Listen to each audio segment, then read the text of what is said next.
plug in the computer thing. There it is. So you can only kind of see it, but I don't know if I pulled this up the other day in class, but I want to do it one more time since we have the planning is due tonight. Remember, the planning is the thesis and the works cited that you plan to use for your paper. And if I have any notes on the works cited, I think now I'm too high. No, I'm good. So if I have any notes on your works cited or notes on your thesis, I will make notes, tell you what to change, and then you'll need to resubmit if you don't have anything that's not a 9 or a 10 as your grade. So I wanted to show you kind of what that looks like when it comes back. So this is Magnus Baraka. He's got his works cited here on the left. He's got his thesis here on the right. And my feedback to learner is always underneath. So if you were to click assignments, go to research paper planning, click the research paper planning assignment, even after you've gotten a grade on it, it'll pop up and you'll see your grade on your test. It'll tell you your highest grade of all your grades in black, I think, and then below it'll tell you what the grade on this attempt was. The reason I have this attempt pulled up is because it has the feedback to learner on it, which you can see here. So it says, one of your sources doesn't seem to have an author, which worries me, and I can't tell that you're citing any arguments of those who don't agree with you. Your thesis, however, looks like it has enough detail. However, you may want to add a little bit of reasoning to it. So I have some notes on the thesis, and generally speaking, this actually doesn't look like the way I really do this, which is I try to break it into talking about your works cited, and then I talk about your thesis. And I might talk about the thesis first if it's most pressing, or the works cited first if it's most pressing.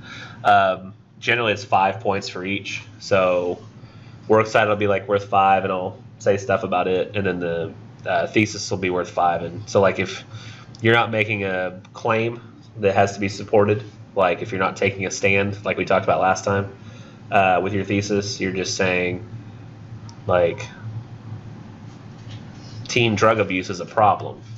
Like, I mean, it's a bit too obvious. Like you really need to kind of take it's obvious. So you need to take a stance and say, like, well, what would be the best way to fix teen drug use? You need to say education is the best way to fix teen drug use.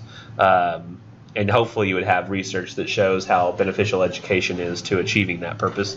Because to say drug use is a problem, that's one of those cancer scenarios.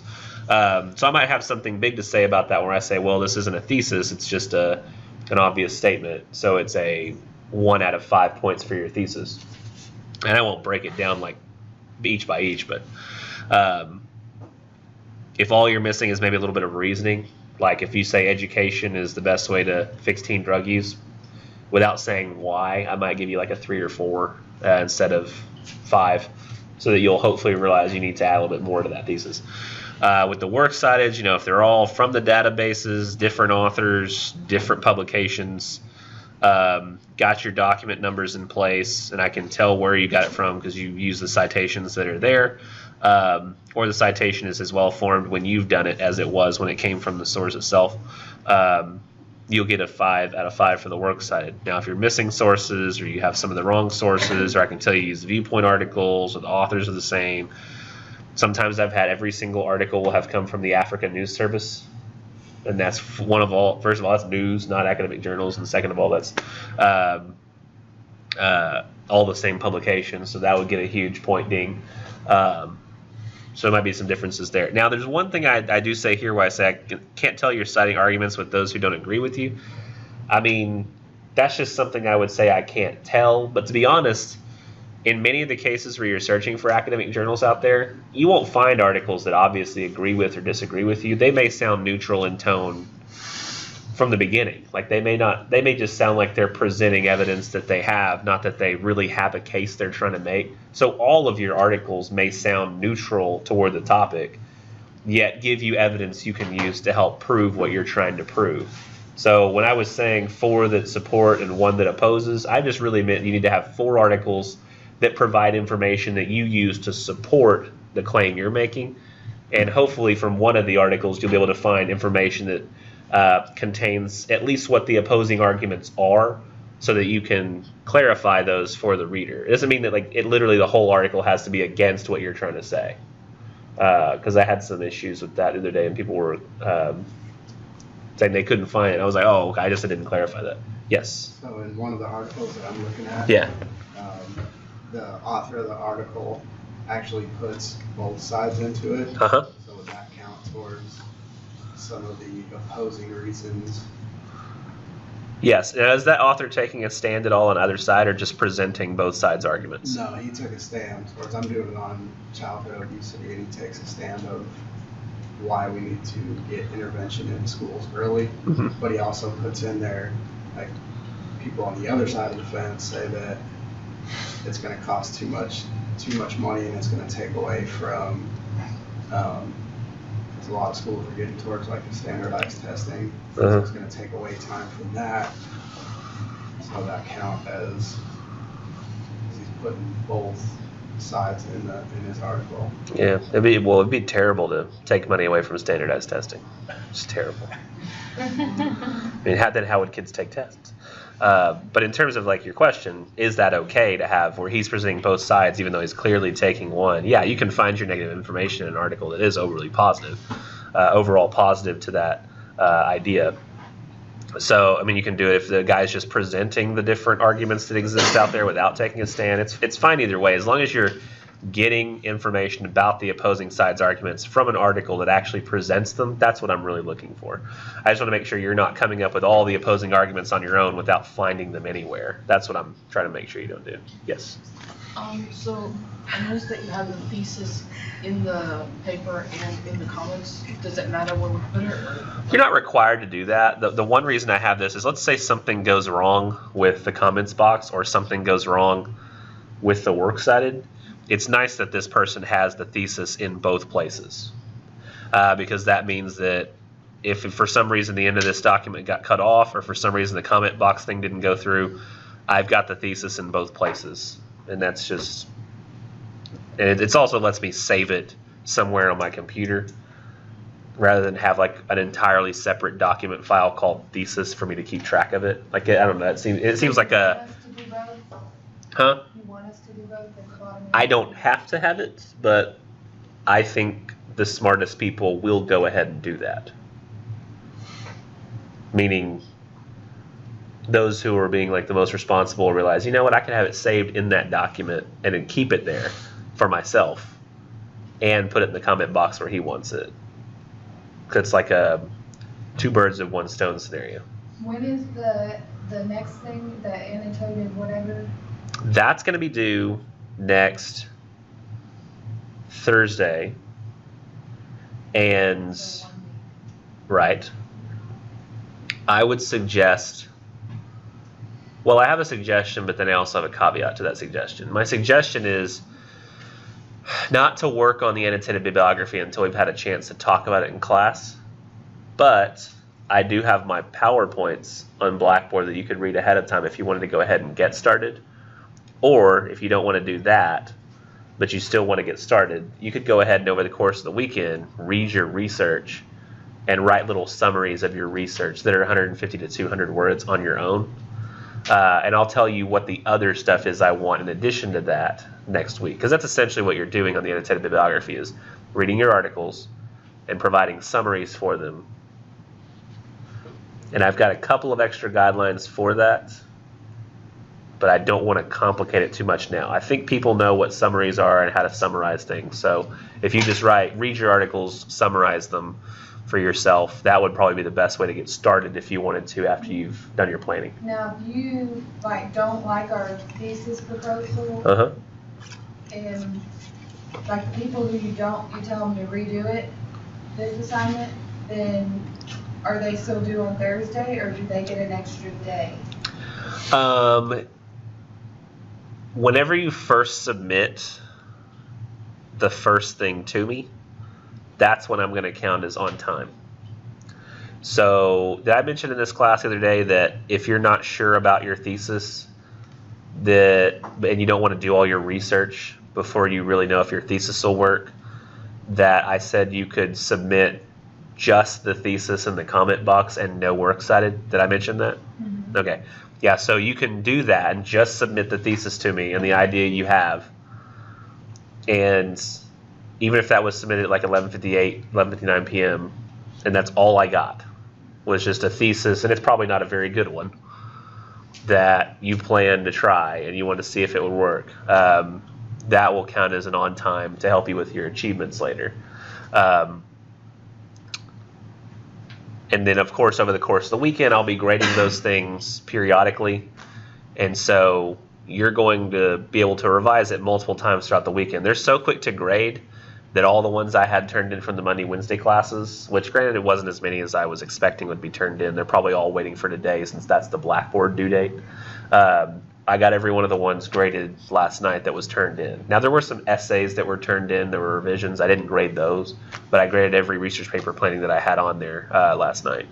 So I will continue to try to do that nightly, is always grade those as they come in. And since now I can grade it from my phone too, like it gives me an email and says this needs grading, and I click your name and it takes me directly to your thing that needs grading, which is nice. Because of that, you could submit it probably 3 or 4 times over the course of this one weekend and still have it graded every single time fairly quickly. So I don't have a problem with submitting it just that once with something kind of insubstantial. And it doesn't matter, like, if it's not your final copy, that'll still count as on time. That was your question, right? Kind of. My question was more on the paper that's due, the summary paper. I can't. Oh, you were asking about that one. Yes. If you deny like our proposal and say that it's no good and we have to do another thesis proposal, are we still going to have to turn the paper on next Thursday in on time? Oh, I see. I guess I'll be in situations where somebody doesn't have like their idea approved until like Tuesday next week because we're going back and forth so much. I'll be a little, looser, I guess, with the unintended bibliography requirements time-wise. But yeah, I mean, if somebody's idea is submitted and approved tonight, I mean, I would expect, people will have time to read the research over the weekend and get it turned in. Now, that's not going to affect the research paper due date itself. So maybe it would let me give somebody a little leeway on gathering the research and reading it, but they'll have to kind of pick it up to get to the research paper by the Thursday after that. So it's kind of like, do you really want to try and turn it in a little bit later, because that might end up negatively affecting your ability to get the research paper itself in on time.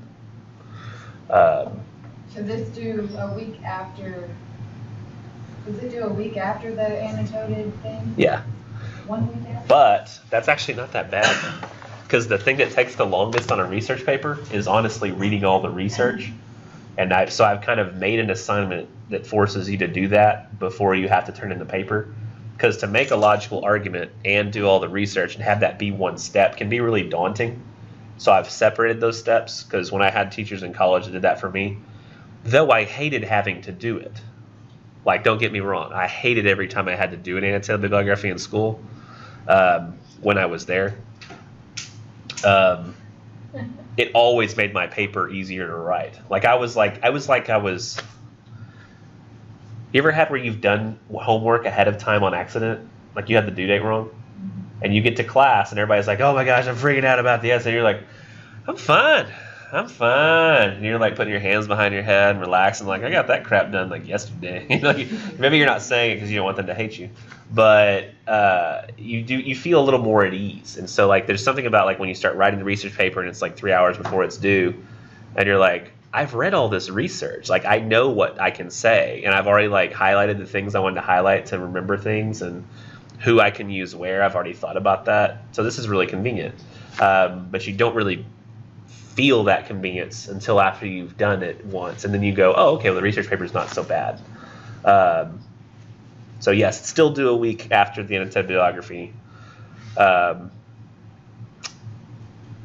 I would still suggest, like, I really don't think it's that hard to write the research. I mean, it is hard to write a research paper, don't get me wrong, but I don't think it's as hard once you've got the research read, because that can sometimes be the most difficult part.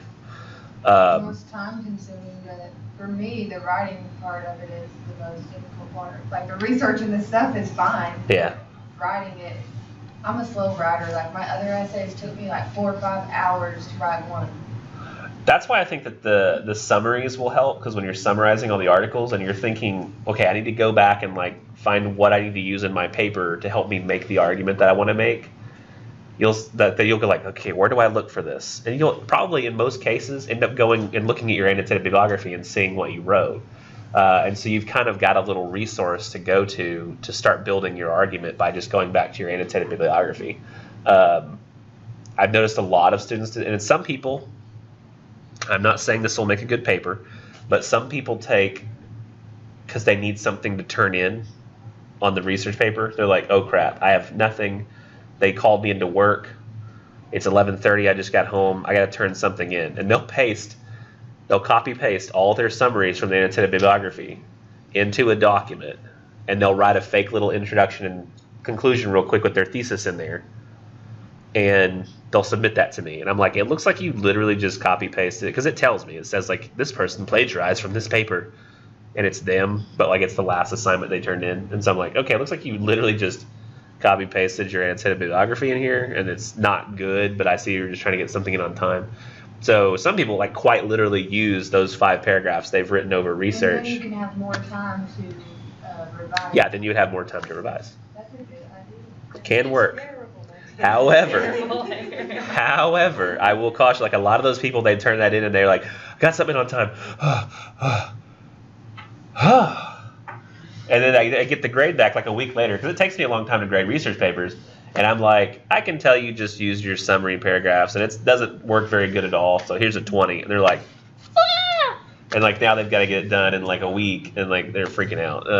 And they had like, and there's a danger too of like when you turn it in. They would have already been writing their real research. That's true. If they were smart, that's what they would do. Yeah. And then just finishing it. That way you have more than a week. Yeah. So I mean, there's just something about though. Like, has anybody ever had happen before where? Okay, this happened to my daughter. My daughter one day. Okay, we told her like she was gonna be at the house and like we were gonna be gone to work, and they had to go to school late. So like her friend was going to school, and like their mom was taking them to school, and they didn't have to be there till like 11. So she asked if she could stay at home for a little bit, then go to school. We're a little reticent, but we have ways of keeping track of her and where she is, because we have like the the low jack on the phone, so I can tell if she leaves the house, because she's not going anywhere without her phone, as most people don't. And I thought your daughter was young. 13. That's still young to have a phone. I guess not now. It's changed. Yeah, it's like, did you know that people they go through puberty younger now than they did 50 years ago? Like girls will start their period like I think a year younger than they did in the 50s, and like it was a year younger like before that. Like it used to be like puberty would start at like 12 or the world has forced young kids to grow up faster because of how fast it moves as part of the industrial age. And I think that for like technology advances exponentially compared to other things, because there's an agreement in the technology industry, like all the companies made an agreement many years ago that they would always go for advancement and not try to falsely keep things unadvanced. So like that's why you see computers like the 2 years after you buy a computer, it's no longer usable anymore, like because the internet just exponentially gets more and more advanced. And I think that's a reason why I didn't get a phone till I was 23 years old. It was a flip phone. And my daughter had my leftover iPhone 6 at 13 or at 12. I think I was 20 when I got my first phone. I had a house phone before that. It's different for a kid. And like, what's really weird? My daughter at 12 and a half got an iPhone 6. And it was a worse phone than most of her friends, and she had it way later than most of her friends. Most of her friends had phones for like 2 years. And Facebook, which you're not allowed to have. It's so weird. I still don't let her have Facebook. It's very strange. Is there an age restriction on Facebook? Yeah, 13. Just put a different year on there. My question though was what was the question that you had asked regarding that? How did I get to that? Like, with the technology exponentially? You were just telling a story about your daughter and you and the phone. So that's how she didn't leave the house with the without the phone. Oh, So yeah, you had to go phone, somewhere. and She You was needed to at. stay an hour late from school. Her friend wasn't going to school until like. Oh yeah, then the questions came. So it was just okay. So what I was trying to say with that whole garage metaphor that questions ended up, leading me on different areas was, what she did was that day we told her she could go to school with her friend, and we told her you have to close the garage door because she doesn't have a key to the house. We don't trust her with the key because she could lose a key.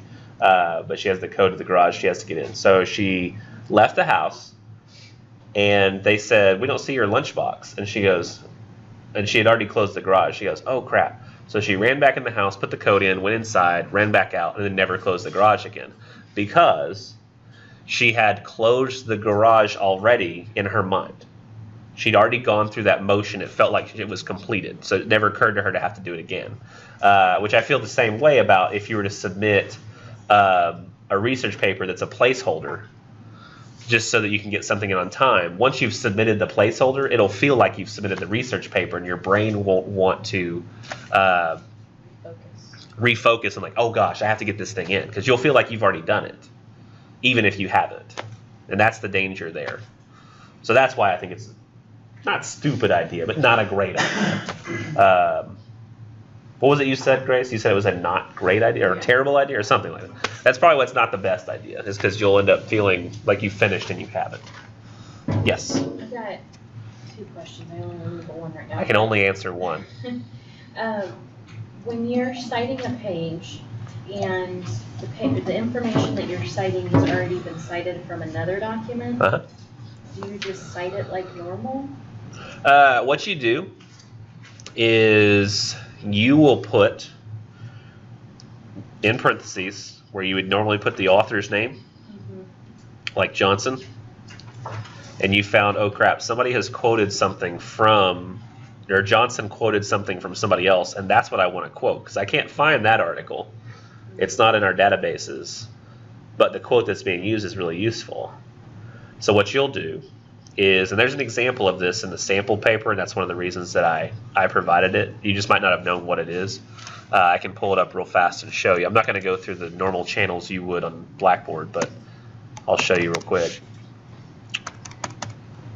Oh, and by the way, nobody worry, because I do have this time of questions about the planning built into the class. So it's not like we're missing out on anything that we were planning on doing.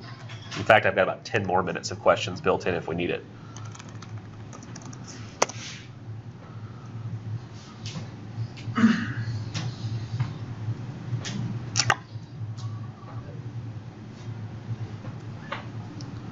And after that length of time it took, let's see.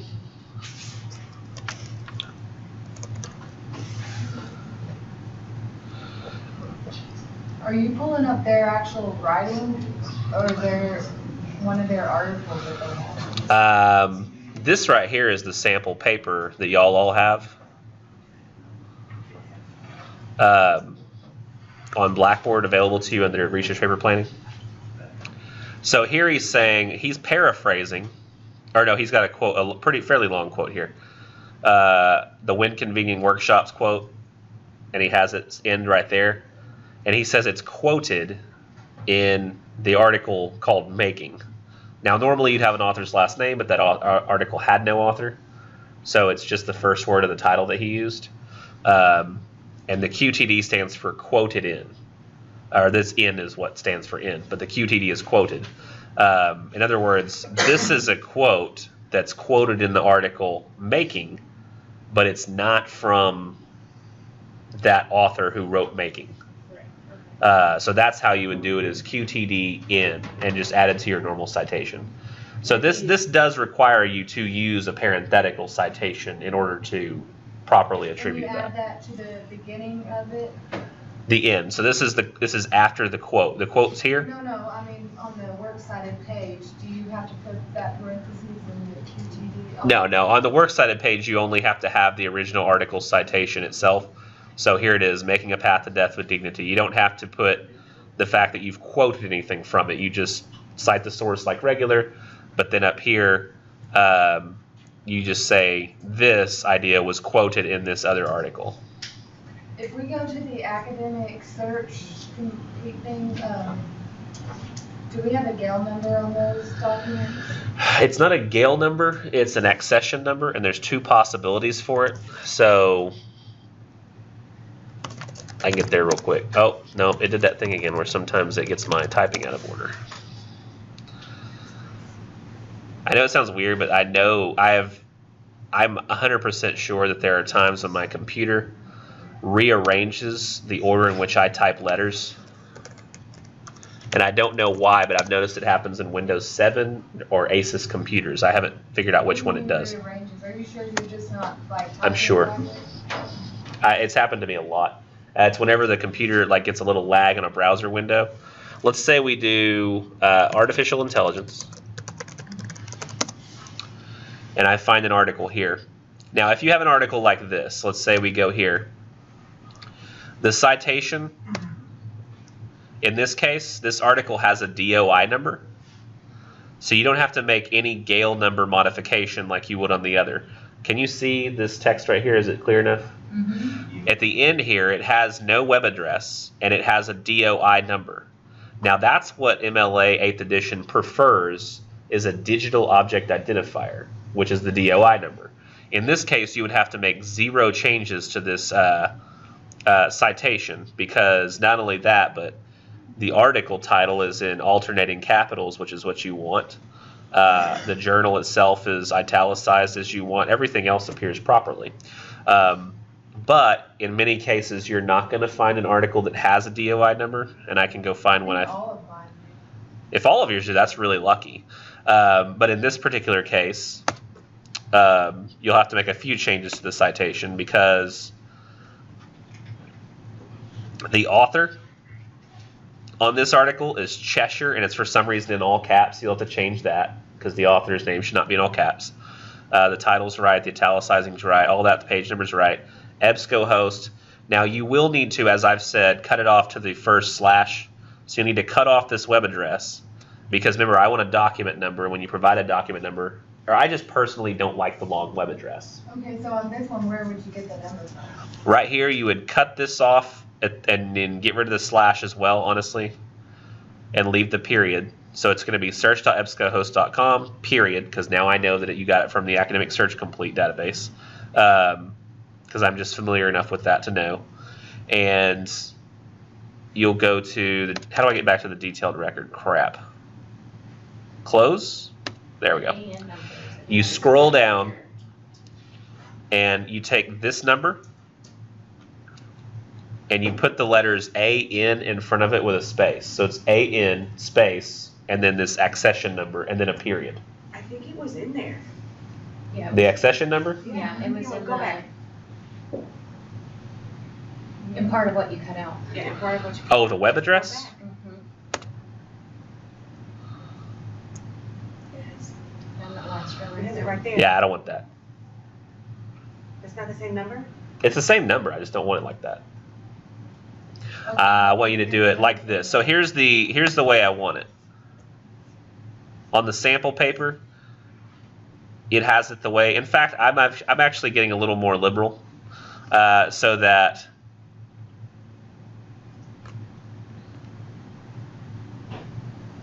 I've actually changed my ideas about it. I don't even need all this stuff. I just need this. For some reason, do I remember you saying on the next one that says Gale and then has that straight up and down line, did you say we don't need to put that line? Line's fine, because it's easier to copy paste that. But I thought that you said not to put it. I just thought you said. Nah, it's fine. In fact, I think I have it. Yeah, mine has it.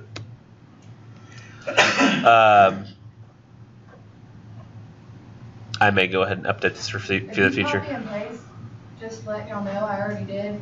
It doesn't tab over the second 2 lines. Because you're hanging into it. Yeah, you'll have to go to paragraph settings and do a hanging indent of a 1/2 inch, and that'll set your whole document up. As long as you've highlighted all your citations, then it'll look right after that. Does it automatically go to 1/2 inch? I believe that's the default setting. So it should automatically, when you hit hanging, it should say 1/2 inch, but if it doesn't, you need to change it. Paragraph at the top? Yeah, if you look, it's really tiny and it's hard to see, but this little box over here says clipboard. This box here says font. This box here says paragraph, and in the bottom right corner of this little box, there's a strange looking square thing, and it says go to paragraph settings. And it's going to do it for wherever you're currently at. So you'll want to highlight all your citations and tell it then to do, and watch, it'll make all the changes to everything at once. If I change it to first line and hit OK, then it just reverses it like a normal paragraph. But if I set up hanging indent, as long as I have it all highlighted, it'll then set it up the way I need it to be. What did you click on besides first line? That's it. It's just kind of, I switched on. What does that say? I can't. Oh, special. It says what? Special. So it's a little drop down box. What's in the, like highlighted in the blue right now? What does that? It says hanging. Hanging? Hanging. It means it's a hanging indent. Okay. There are two types of indents: first line, which is the first line, and hanging, which is every line after that. So everything is basically hanging off the first line, like hanging from a cliff. And then the next one is 0.5? Yeah, ½ inch, but it should do that automatically. Okay. But it should be 0.5 if it's not. Let's see. This will be good stuff in the recording. I almost feel like I should have a formatting documents Microsoft Word tutorial. So that would just help everybody, like in every single document, just do the formatting. And it's like a separate section of my YouTube channel or something. I don't know. Or just computer hacks in general, because you have so many little like things that you press. Yeah, I probably should do that. That takes a lot of time to just set them all up and be like, hi, I'm Mr. Nichols, and I'm here to help you. I do that. Did anybody do the Dragon Mail setup email or like video? Did y'all look at that? Like, oh, okay. Like that's kind of how I'm. What now? I tried. It was terrible. Yeah, Couldn't get it to The work. video's terrible. No, me doing it. Oh, have you tried instead of just watching YouTube all at once, like pausing where you need to do the next thing, and it still didn't work? Okay, that's a good idea. No, I didn't. Yeah, it's kind of like if you just let it play, you're like, I can't keep up. I forget it. like that's how I would feel. But like I like those videos where I can just pause, do the thing, hit play, wait for it to catch up, pause, do the thing. It's the joy of YouTube. All right, I think we're at the point of no return on the argumentation PowerPoint. So I do want to continue here. And we stopped yesterday at criteria for evidence. I did really quickly go over the kinds of evidence, facts, opinions, and that the opinions of experts are best. You know, this is going back to like the climate science thing. We wouldn't ask a politician whether climate change is real. We'd ask a climate scientist, right? Oh, and I need to get the camera reset up to where it's looking at me. Because if I'm not on camera, then what's the point of this whole class? Right? We gotta see me. Good to go. And go back. All right, so I didn't use my PowerPoint in the last class, so I don't have that up. You know, we wouldn't ask the politician whether climate change is real. We would ask a climate scientist. Nor will we ask a journalist if climate change is real. We would ask a climate scientist. They devote their entire lives to it, and likely most climate scientists didn't say, and does anybody know, like, I mean, does anybody have personal experience where you know anybody who said, like, you know what, I'm going to go into education research. Like, I'm going to, now this is a bad example, I'll just climate science. So if somebody says, you know, I really love the weather. I think I want to be a climate scientist. Everybody's like, why do you love the weather? Because I know that if I love the weather and then research climate scientists, then I can further the agenda of the Republican or the Democratic Party. No, people just naturally like the weather. And that's why they become the scientists. So they're just going to look at the weather and see what the weather is and not try to force it into a hole. They're just going to take it at what it says. And I feel like most people who are experts in an area are that way. You know, if you're researching gun violence and you find that it looks like when we allow guns to be bought over here, it causes more or less violence. And they just report that number. They have no, like, emotional attachment to whether or not the thing is true. If they've been researching guns their whole life. And you probably know if there's anything that you do constantly and consistently as a job, you tend to become almost emotionally numb to it. You know, like a lot of, like maybe if you have a lot of work like retail or some kind of job like that, after a while, the customers, you don't really hate them. You just kind of, if you didn't like customers to begin with, you just kind of go, okay, next. And like, you don't really hate the work you're doing with like filing things in a thing or opening boxes. It just kind of becomes commonplace. It's like the stuff you do to work.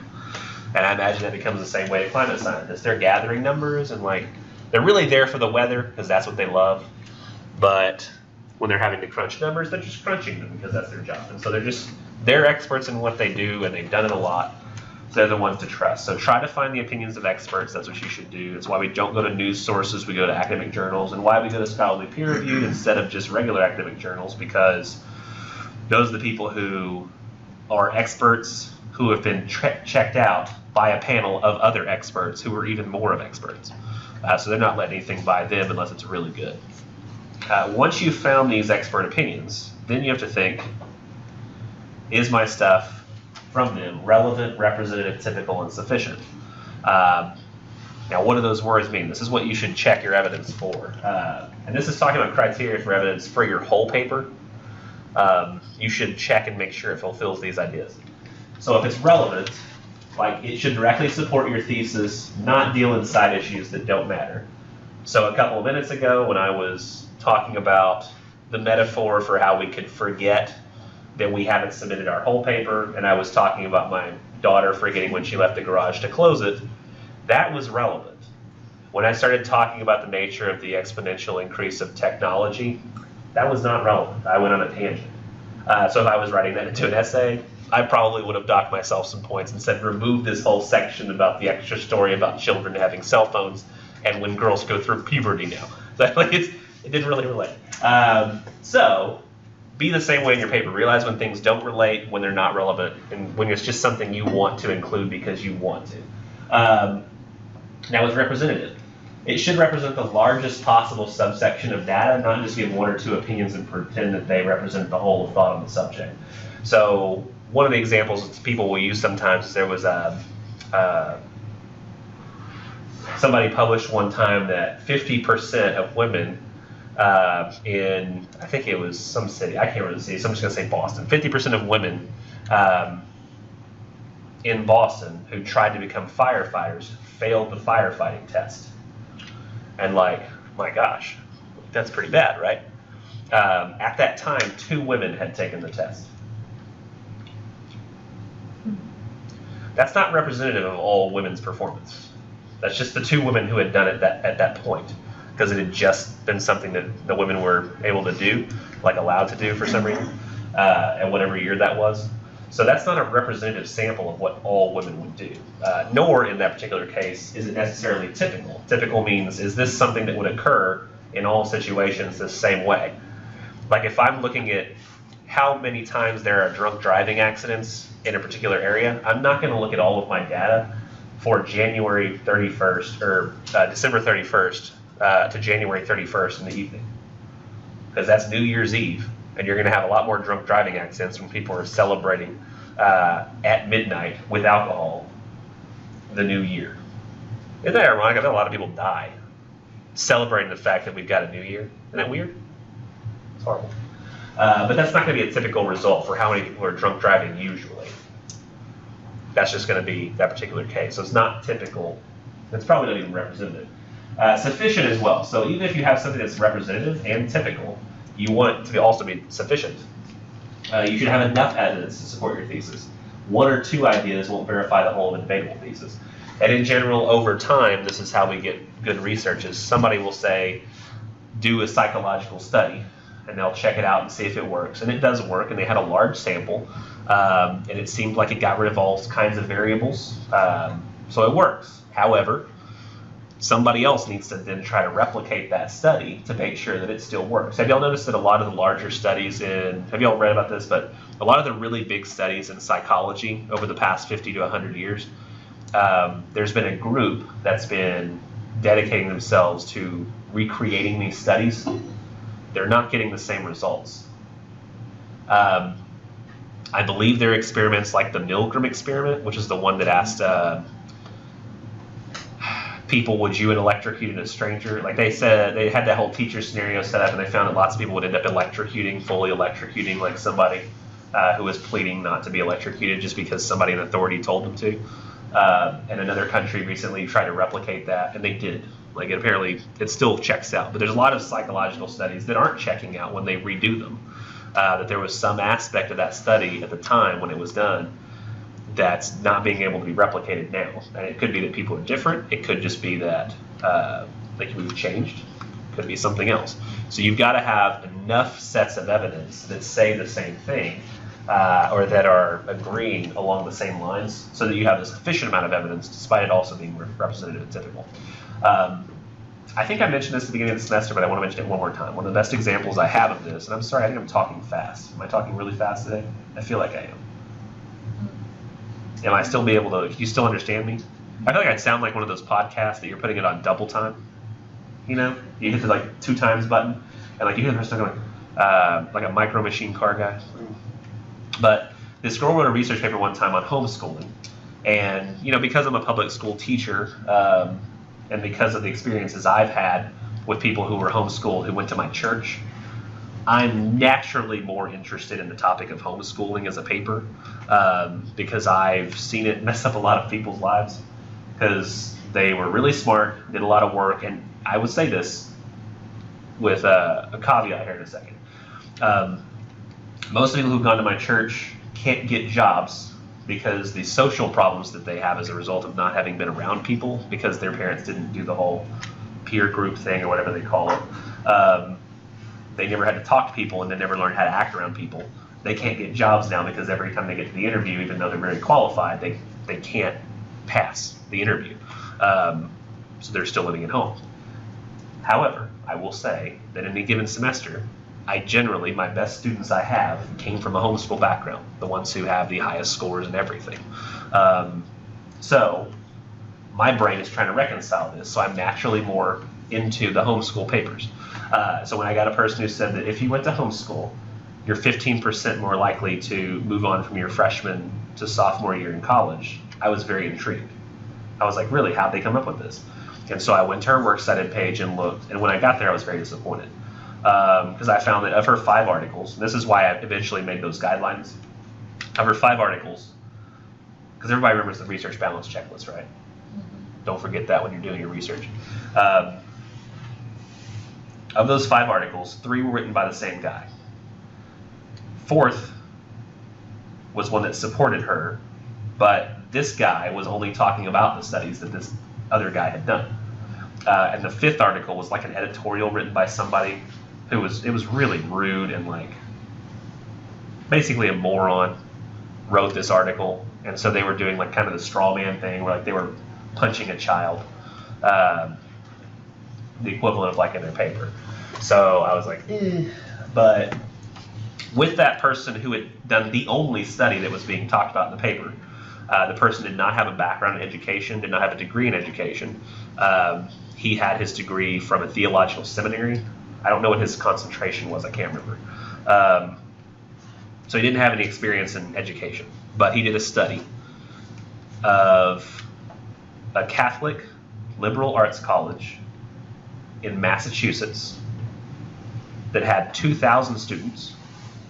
Of those 2,000 students, 100 were involved in the study, and of those 100 students, I believe 10 were homeschooled. And so basically what she told me in her paper was that these 10 students who could afford to go to a Catholic liberal arts college that's private in Massachusetts stand in for every single public and homeschool student in the entire United States. And I was like, I'm sorry, I can't get on board with that. So I told her, listen, it's just not representative, typical, sufficient. I need more that says what you want it to say. And I need you not to use the same guy 3 times. You can use him, but use other people who preferably have more experience in education, who've done larger studies. And so, being the very responsible and hardworking homeschool student that she was, she went and had more research that she had just hadn't used. And so she used that research instead and completely changed the paper all around.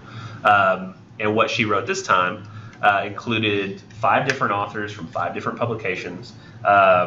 She had this time, I think it was a study from the University of Montana, a community college system in California, a community college system in Texas, and I think a university in Florida.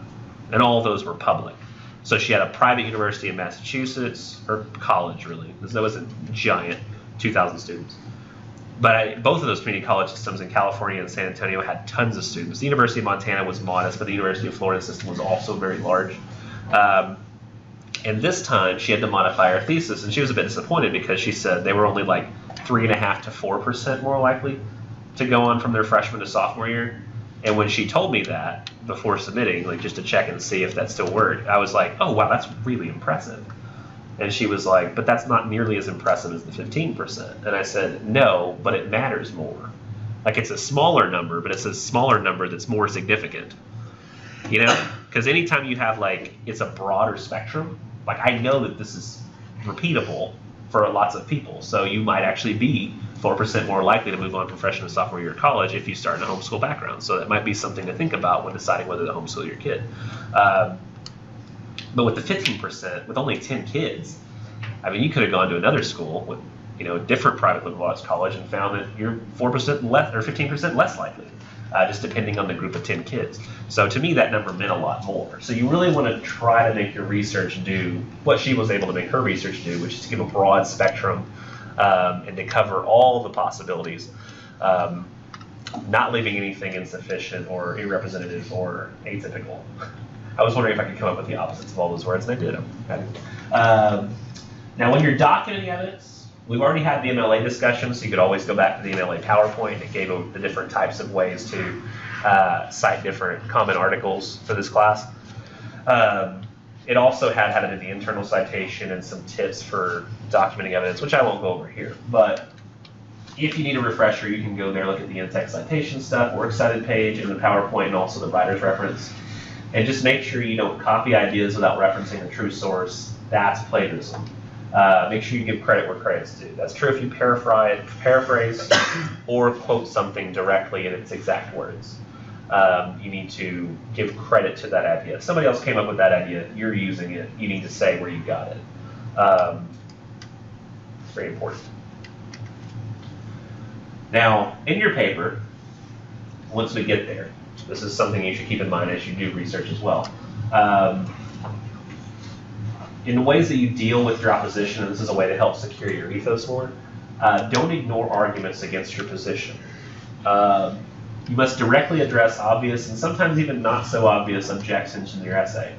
By being so even-handed, you convince readers that your own position is valid, and you can and should refute opposing arguments, however.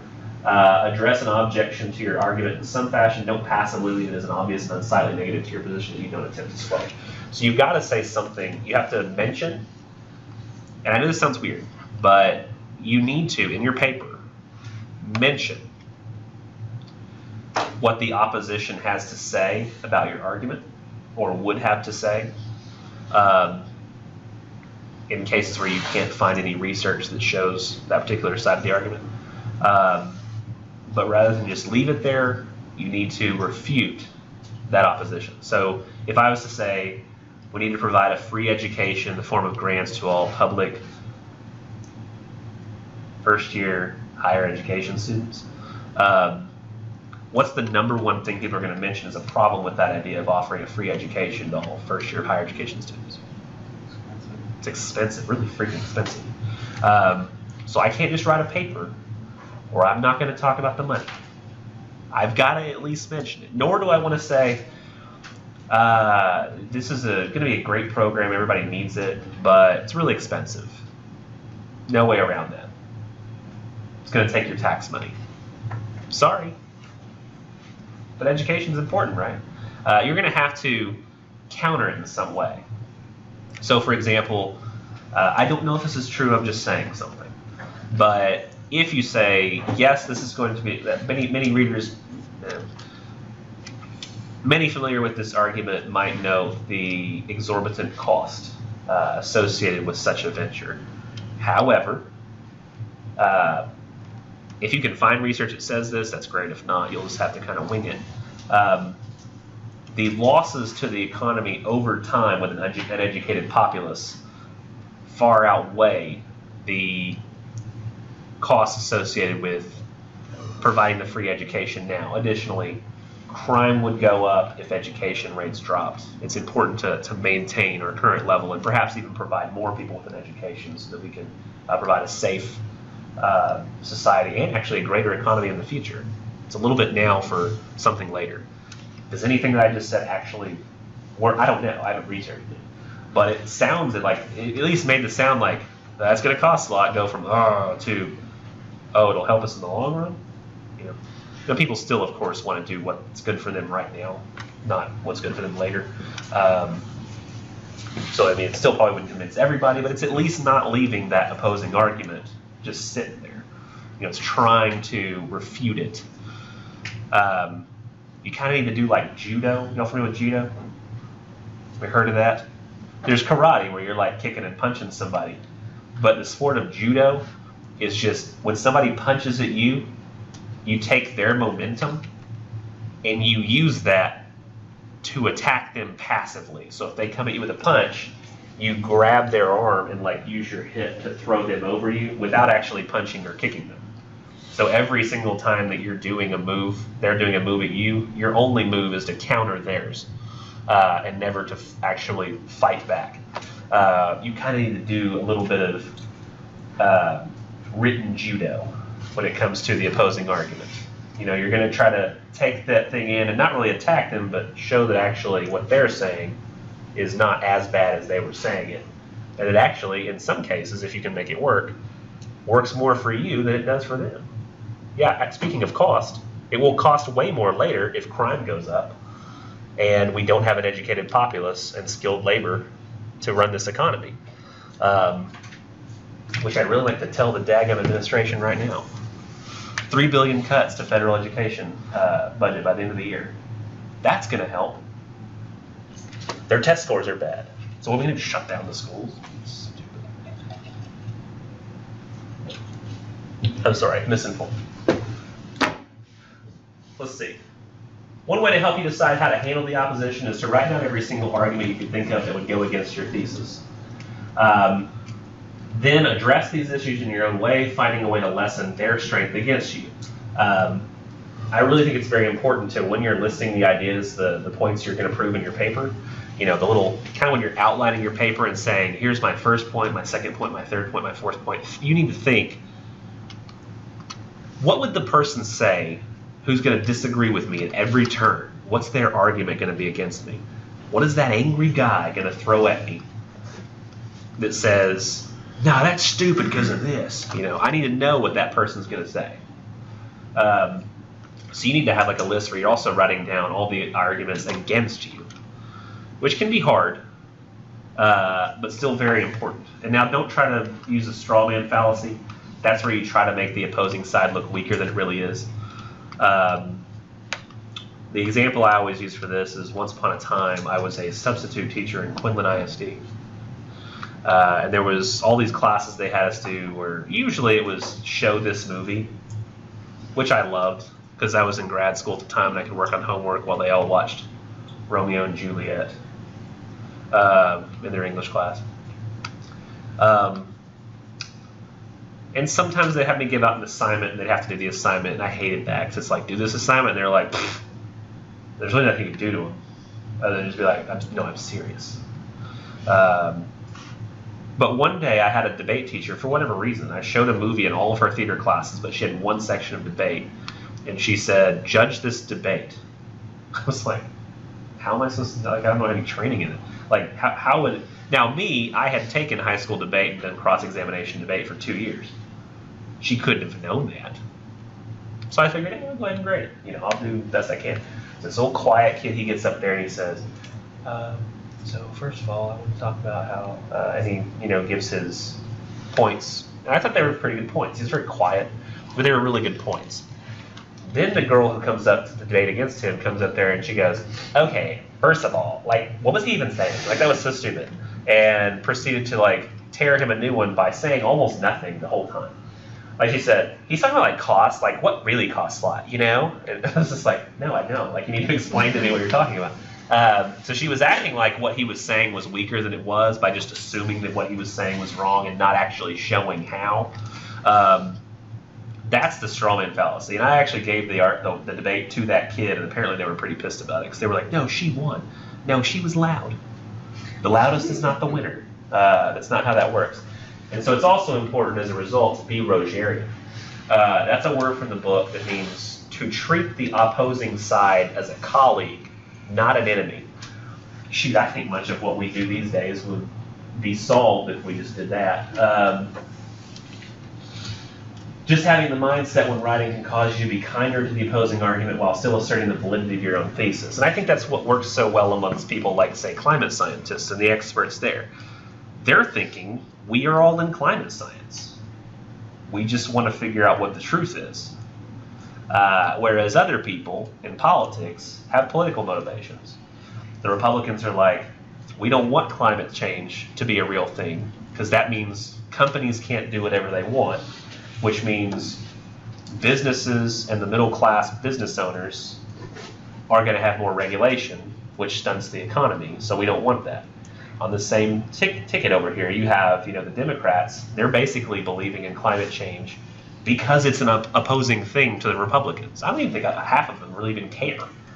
They're just like, but that's not what the Republicans want, so that's what I want. It's a lot of times people are just on party lines thinking of each other as enemies, not what's the truth of the matter. How do we approach it? When that's not the way they should be thinking. So you got to protect your ethos by not looking like a jerk. Don't look like a jerk. There's this stuff called deductive and inductive reasoning, and I won't spend a lot of time on deductive reasoning because we don't do a whole lot of that, but inductive reasoning is what we're going to do more of. I'll quickly explain deductive reasoning because it's so complicated that you're probably going to be best served by if you were able to take a logic class in college, like if you move on and can take a class in logic or, like, say, computer coding. Math has to do a lot with logic. This thing is this way and this thing is this way, so therefore this other thing must be this way. I'll just show you the basics of it. They almost work on a syllogism is the basic form of a deductive argument, and it almost always works in this format. All A's are B, and all C's are A, therefore all C's are B. Let me show you. All Olympic runners are fast. Jesse Owens was an Olympic runner. Therefore, Jesse Owens was fast. So, is Jesse Owens fast? The answer is no. He was fast. We can't say whether he is fast. He's not currently an Olympic runner. Ha ha. So you really have to pay attention to the terms of what you're talking about. The Olympic runners, they are fast. Usain Bolt, he's fast.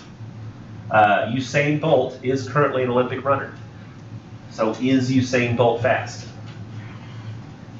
Yes, he is. And we have to accept that the first premise is true. If we do, then all the additional premises should turn out to be true as well, as long as we can accept that first one to be true and it follows the formula. The problem is when you get to things that are debatable, like this, tyrannical rulers deserve no loyalty. Well, we personally in America don't think that tyrants deserve loyalty, and people in Europe started not to, probably in the 1400s. And if somebody was ever too mean as a king, people didn't like that. But the king being in charge, was a common thing. And I don't know about how people in North Korea feel. I don't know if everybody feels like Kim Jong-un is a bad guy, or if he has the right to rule because his father ruled, and that's just how it works, even if he's kind of mean. So not everybody necessarily would agree with this first premise, but if you accept that premise to be true and you say tyrannical rulers deserve no loyalty, King George III is one, therefore he doesn't deserve loyalty, that follows.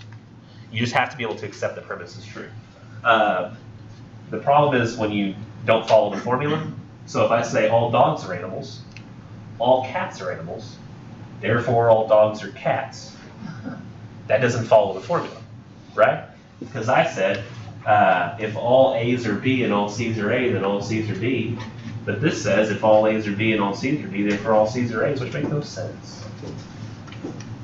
See why it's kind of more relates to math than it does almost to English? It's like, logic is like computer coding type stuff. It's hard. Also, you have to accept that first premise is true, even if the formula works. So if I say all dogs are brown, poodles are dogs, therefore all poodles are brown, where's my problem? All dogs are. All dogs aren't brown. So if that were true, yes, poodles would be brown, but all dogs aren't, so they're not. Hopefully, in many scenarios, you'll be able to test your logic this way. But in most situations, you're going to be using inductive reasoning. That's kind of like the scientific method a little bit in microcosm. It's where first you decide on a question to be answered. That's your hypothesis. Then you gather evidence that's relevant to answering it. Finally, you infer the answer. You make a statement about the unknown based on the known. Like I can't say something like 99% of scientists agree that climate change are real, and then move from that to say therefore climate change is real. And the reason is because there was once a guy who said, hey, maybe doctors should wash their hands because they're probably spreading the sickness from this wing of the hospital to the pregnant women in this wing of the hospital, and that's why women are dying and the children are dying more at the hospital of diseases than they are at home when they're giving birth. And the doctors around him said, you're crazy, you're nuts, you're implying doctors are dirty. We're not dirty. And he was laughed out of his career and ended up dying in an asylum. And now we know that's exactly true, right? Like that he was a crazy man. So is it very possible? Is it possible that the 1% of climate scientists who disagree with climate change are right? Yes. So we can't fully syllogistically, we can't fully in deductive reasoning come to a point where we say, we're only inferring based on the fact that most of them agree that it's probably true, but there's always the outside possibility that it's not. So we have to use inductive reasoning in most cases in our lives, really. Because if we had all the answers, it would just be a fact, like blood is necessary to the function of the human body. And that's only true until we come up with a synthetic. In which case, someday down the line, we might say blood is not necessary to the function of the human body because we came up with coagulon, which is a synthetic blood alternative. That was a really daggum good name for it. Y'all write that down. It's gonna be called that later. Y'all need to my teacher from community college like 40 years ago said we should call it coagulon. Oh yeah, it's a good name. Let's go with it. So let's say we have a question. How did that window get broken? Well, there's a baseball on the living room floor. The baseball wasn't there this morning, at least not that I remember. Some children were playing baseball this afternoon, according to my neighbors. They were playing in the vacant lot across from the window. They stopped playing a little while ago. They're not in the vacant lot now, and the children denied that their ball went through the window. Of course they did. I mean, so I can look at this and say, okay, well, my conclusion is, well, probably one of the children hit or threw the ball from the window, then they all ran away. What baseball? We weren't what? Because we just have to take the information that we have, and then, oh my gosh, I wonder if I should even mention this. Okay, so I will, but I'm going to pause it because I don't know if I'm allowed to. I mean, of course I'm allowed to. Let's just, when you're doing inductive reasoning, it's very important that you not make a jump to a conclusion. You don't want to jump to a conclusion. Like right now, I realize that if I was to talk to a superior, they would say, I don't know, you're jumping to a conclusion. There's not enough proof to say that this was plagiarized. You'd have to have what it was plagiarized from. And I knew that that was the case. So I needed to get enough information either to make that inductive leap that I needed to do, or I needed to find more evidence so the inductive leap was a lot smaller and I could make that. So in that scenario, I found it, luckily, but I recognized that it was very important not to jump to a conclusion without enough evidence. And you need to realize that as well. That if you want to make a point in the paper, just the fact that you want that to be the case isn't proof enough. Like right now.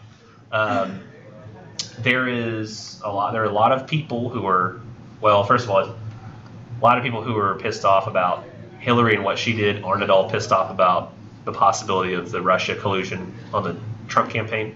And the same goes the opposite case. We should have Hillary as president. Now we're really pissed off about Trump. It's so stupid. But a lot of people are saying right now that there's evidence that Trump colluded with Russia. I see none of that. Right now I have no evidence to believe that Trump had any knowledge of the collusion of the other people with Russia. And right now, evidence leads to suggest that Paul Manafort, who was Trump's old campaign manager, had colluded with Russia for years because he lied about the fact that he had met with Russian people for years, and then it came out that he had, and he was like, oh, yeah, I did. But it was like, why didn't he say so before? But there's still no evidence, zero at all, and a lot of people are disagreeing with this, but there's no evidence that Trump himself knew that any of this was happening. So a lot of people are trying to make a jump to a conclusion for the thing they want to be true, rather than looking at what's probably actually true based on what we have right now. And you can't make that jump to a conclusion until you know for sure. Make sure that you do that in your paper and not create evidence that's not there to try to help make the case that really isn't there. It's just something that you want to be the case. For example, it's really hard for us to do this, but once you've come up with an opinion and you develop that opinion and you think it's right, it's very hard for you to change it. So if I feel like those kids broke that window, I'm probably going to think that that's the case. However, let's say that 6 months later, we had a new piece of evidence that probably we don't even think about anymore. 6 months later, the wife in the home discovered her diamond earrings were missing, or that she couldn't find them. Honey, have you seen my diamond earrings? The ones I only wear on special occasions? Buddy, I don't know what you got. You got so much jewelry back there. But seriously, I can't find them. And they look all over for him. He's like, oh, I'll just wear them another time, I guess. I really wanted to wear them tonight. And so they go to dinner. Think nothing of it. They're just like, I guess you lost them. But they're probably not even going to remember this whole thing they had with the kids playing baseball. Let's say a really enterprising thief comes along, right? And he sees a pretty nice house across the street from some kids playing baseball, and they had hit a ball that was sitting there laying on the curb. He's like, So he pulls out his little thief gloves, puts them on, grabs the baseball off the curb, walks up to the window, does a little, then rolls it through, reaches in, unlocks the door, pushes, goes inside, locks it behind him, leaves the baseball where it was, rolling on the floor, some glass broken, make it look good. Goes back and realizes that the thing he's able, the gift he's been given here is the fact that what he's just done has been kind of hidden. They're all gonna think it's the kids. And what happens if they say, y'all broke that window, kids? What are they gonna say? No, we didn't. That's kids being kids. They're just so scared of adults and what they'll do, and they won't tell the truth. When the truth is they didn't do anything. But they're not gonna believe the kids. And so he knows this. He goes and he finds just one small item which he notices doesn't seem to be in a prominent location, so probably isn't used very often by the person who owns them, little diamond earrings. He realizes he can get about $3,500 for these things. So he goes ahead and takes those, and hey, he's about $3,500 richer at the end of the day. And all he has to do is hope that she doesn't notice for a little while. And she didn't. So in that particular case, by putting together the other evidence that I was able to find around town, you're like writing it down. Like, this is a great idea. So we were able to make an inductive leap in that situation, which is probably what most people would do. But it turned out not to be true. It was a guy who stole some earrings that really caused this, and there's no way. So any time that you make an inductive reasoning leap, you have to understand that it's not always going to be true in every case. Now, you can do the best that you can on your research paper, and that's all you can kind of hope for, but just don't leave out any information that's unsightly or that you should be thinking about. Always think about all perspectives and always include it all. Research paper planning is due tonight. Get something in. It doesn't have to be a thesis if you're not sure. Works cited preferably as well. See y'all Tuesday. This one went way better than my other class. I feel like I didn't finish. Now, we didn't get to watch the video, but how useful is the video really? If those watching the video later would like to watch the video, you could go to YouTube and look for More Than You Can Chew by Dan Trachtenberg. He's the guy who directed Cloverfield Lane. It's a little video that you might make some assumptions along the way as you're watching it, but if you really pay attention, kind of maybe closer to the end, maybe you find out that your assumptions were wrong. Have fun watching. Oh, and by the way, it's got violence in it, and it's got some like gore, so you might not want to watch it if you're not into those things. It's a mild horror story. But bye.